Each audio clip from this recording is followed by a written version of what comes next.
First of all, Mr. Weisskopf, I appreciate your comments about the, I guess, what we call moving the goalpost by the government as you try to get through one of these things. And that's, of course, it's a fallout from two different things. Number one, the permitting process takes so long. And secondly, the people who do that change and the philosophy changes. And that's what happens when you're a government of people instead of laws, and a new person comes into the position, and the goalpost gets changed, and we're seeing that.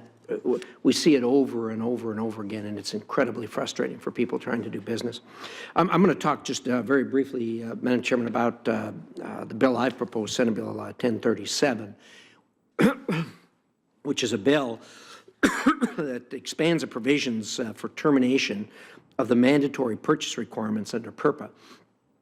PURPA was enacted by Congress in 1978, and its purpose and it was designed to increase our energy dependence at a time when we were in a real energy crisis.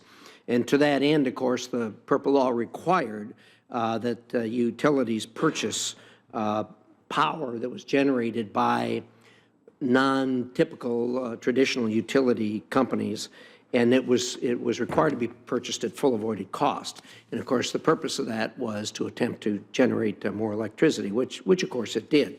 At the same time, the federal government, over a period of years,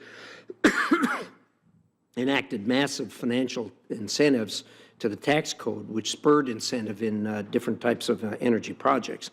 Now, so you had two things going on. Number one, the utilities were forced to purchase the electricity that was generated, and secondly, it was required to be purchased at full avoided cost, and thirdly, it was you had the incentives through the tax code, which worked incredibly well.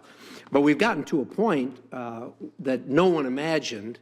It's hard to believe that they passed a federal law with people not being able to see all the things that could happen as a result of it. But they passed this federal law thinking that we would always need every kilowatt of electricity that was generated.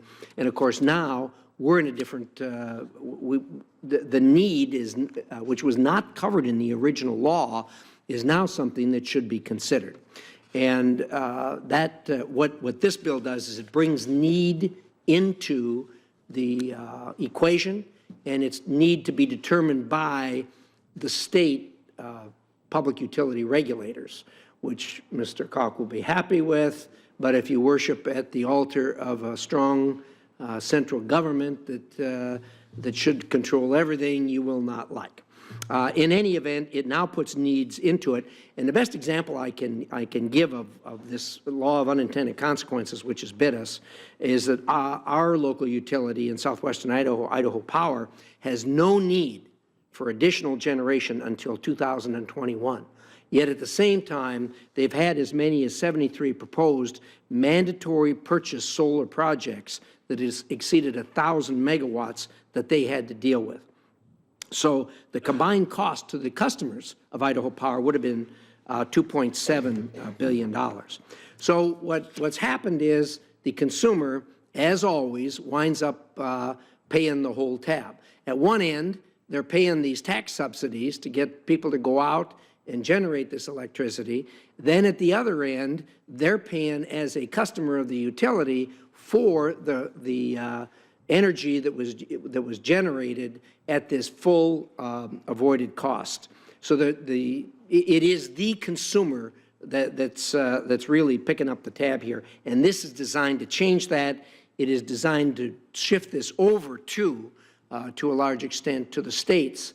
And I know it's going to come as a horrendous shock to people in this town, but the states actually can make these kinds of decisions and in the best interest of their local utility.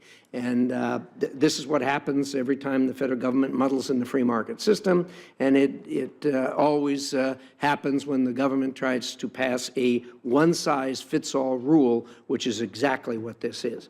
So that's what this does, Madam Chairman, and what it does is recognizes the reality of today's marketplace. Thank you very much. Thank you. I appreciate your leadership on that. Would anyone care to comment to Senator Risch's One quick footnote. I think the bill is an excellent one. I agree with all of your comments where one of our utilities is in the identical position of Idaho Power. I would only suggest, you look at one criterion, which is need. Our proposal looks at other criteria as well. Is there a competitive market out there for a QF? Are there competitive solicitations? If there are, there's just no need for this mandate. So we would urge you to use your bill as a starting point and look at other suggestions out there that are complementary to what your bill does and in no way would contradict what you're trying to do.